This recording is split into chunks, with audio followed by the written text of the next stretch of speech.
3D Dumbo Acrylic Nail Art Tutorial by Hotpinkzebrapolish. Hi guys, in today's video I'm going to be showing you a little 3D Dumbo nail. I think that this one is really cute, especially if you saw the new Dumbo movie. It is the old classic version. Me personally, for nail art, I like the classics for all of these things. Even if you're going to one of the new movies, it's better for me, in my mind, to wear a classic design. So I hope you guys like it as much as I do, and don't forget to click subscribe to see all my future videos as well. I'm going to start with an overlay of a really pretty little light blue acrylic. Whenever I think of Dumbo, I always picture like the aerial view with the clouds behind him.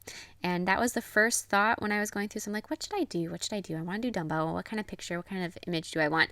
And that was like the first, my first thought. And then I was looking at the pictures, and this little cheeky grin I just fell in love with. So I'm like, well, you know what? I'm doing this one instead. So after I have my light blue background, I'm going to encase it with a layer of clear acrylic, just to make sure that it is nice and strong and has a really good apex in it and all of that fun stuff, just like so. And then I'm going to file it into shape with an E-file, and I'm going to start out with a coarse bit to remove any bulk, and then switch over to a finer bit to remove, or just to smooth it out and make sure that it is really easy to sculpt on top of, especially in this design that has hand painting and 3D art that's done directly on the nail. That definitely is going to be a well-needed step. So now with gray acrylic, I'm going to start sculpting Dumbo. So I began just with a rough shape for the head, and I knew that I wanted it to have plenty of space above him for the little Dumbo logo. If you were planning on skipping that element of it, I would move him up a little bit, and then you'd have some more room to sculpt his body and his arms and everything. But if you do want to leave it with that space above, start fairly close to the tip, because I just kind of want it to be the word Dumbo and then his beautiful little trunk and smile. So that's where I based my placement on. So after I have that, I kind of pulled down a little bit for his mouth, and then add the trunk coming off to one side. And then with the gray, you're also going to need to add just the very top ridge of his ears. You don't have to do the whole ear, but just the very little skinny line of them, which I will be adding in just a moment. Adding a little bit more to the cheeks just to kind of fill them out, help blend it so it doesn't seem like such an odd transition from his head to his trunk. Kind of use little bits of acrylic here and there to help blend that whole area out. There's that little line I was mentioning for the top of the ear, just a very skinny little piece. And then there's another one. His ears aren't both out like they might be in if he was in his flying mode. Add a little bit to his body, like his neck there. Most of that's covered up by his collar, but you do want to have that just as a base in case it shows through. Then I'm going to take a light peachy color, and I'm going to fill in the ears. Had you wanted to just do it all with gray and you didn't want to worry about switching colors of acrylic here, you could have just filled that whole ear portion in with the gray acrylic and then painted it peach later. That's an option. I know some people, when I talk to them, they're like, do you have to do as much with acrylic paint? I'm like, no, you can do as much as you want with the acrylic, the actual powder liquid acrylic. And some people are like, what if I don't have all these acrylic colors? Can I do things more with paint? And absolutely, you can switch up your method however you like and whatever you're comfortable with. And so then I'm going to take and use some red acrylic to make that little ruffle collar that he's got.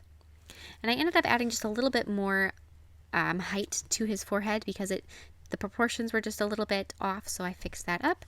Add his hat with yellow, just like so.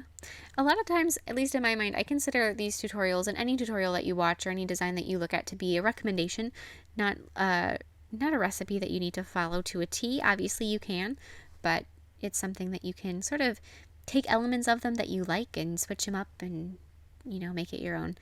So you can certainly change up whatever you like and change your methods. As long as it's comfortable for you, I'm sure it works for the design. Especially a lot of times, I think if you do it the way that, like if you take what you're looking at but switch it up so it's how you like to do things, you're going to like the result better, and it's going to be easier for you. So that's all good stuff. So with black paint, I'm going to start my outlining. I began with the hat. Whenever I outline, sometimes I know that, at least in the beginning when I was starting out with nail art, and it seemed like the outlining was such a daunting, overwhelming task because there was all of these little lines that you had to add. And at that point, I wasn't nearly as confident with it as I am now. So what I like to do when I'm thinking of the outlining is you always start with just one piece. So don't think that you have to outline the entire elephant all at once. Just think about, I started with the hat, so just start with one little element of it, whether it be the hat or whatever else, you know, depending on the design. You might not have a hat, but start there and then just slowly build. So it's like, okay, I got the hat, I'm going to make the line from the head going down to the ear. All right, that's done. Then you can go on to the ear and so on and so forth. And save the details that you are the most concerned about and the most hesitant to do to the end. So save your, for me, that's always doing the nose and the eyes. That's always the part I'm like, eh. So do the other outlining that you're a little bit more confident with first, and then switch to doing that stuff because you kind of are warming yourself up. The first lines you make, don't expect those to be the best lines you're going to make, because the more you do, even within a day or a one work period, they're going to get a little bit smoother, a little bit better, because it's just, you know, like an athlete, they have to stretch out, warm up before they do what they're going to do. And so it's the same kind of thought process. I added some pink in the mouth, a little bit of blue in the eyes, black in the eyes. I added a yellow stripe across the collar. Add little highlights in his eyes, a little bit of diluted pink on the cheeks to make them just ever so slightly rosy. And then going back to my red paint, I'm going to be adding the word Dumbo right across the cuticle area. I also took that red paint, since it's a really nice, very vibrant, bright cherry red, and I added a little bit of a highlight across the collar because my red acrylic paint just seems to be a bit dark, almost like a blood red, and I wanted everything to be very bright and sunny with this design, so I just brightened that up with that acrylic paint. So I have the M, and then the B, and then I'm going to paint the O. I started with the M in the center of the cuticle area so that I knew that, so that I would be able to keep everything balanced. So if you start with the center letter, whatever word you're painting, and then you add the letters past it and the letters before it, that center letter, if it's in the center, the whole thing should be at least close to centered. Then apply some gel sealer over the background. After that's cured, apply a little bit of matte top coat over Dumbo, and you are all done. I hope you guys like this design as much as I do. If you plan on going to the movie, or if you went to the movie, either way, I will watch it when it comes out on DVD, because I can't really go anywhere with Melody. But here are some of her Easter pictures. She loved her Easter egg hunt. She went to 2 of them.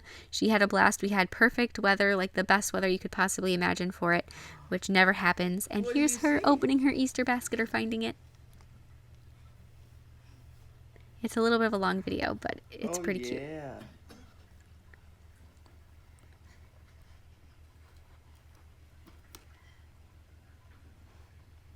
Did you find your cup right away?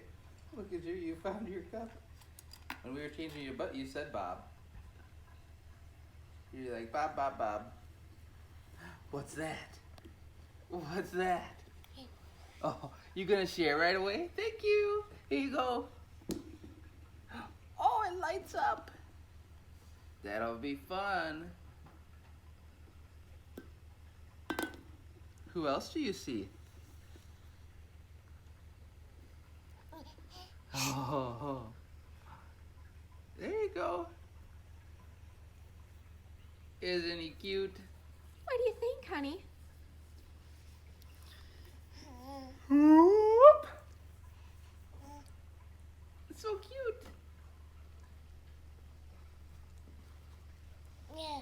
Yeah. She tried to put it back on. Here you go. Hey, Melody, look. You're my little honey bunny. You like your new book? Check out the new book.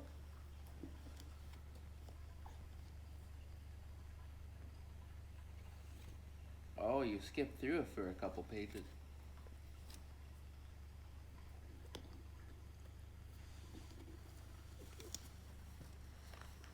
What about your new fluffy pillow? What do you think of that guy? You should feel him. He's really soft. Here you go. What do you think? You need the duck back? Okay, here you go. So I hope you guys enjoyed that little video. She's really excited about anything Minion themed. So please tag me in any recreations. I would love to see them, and I'll see you in my next video. Bye.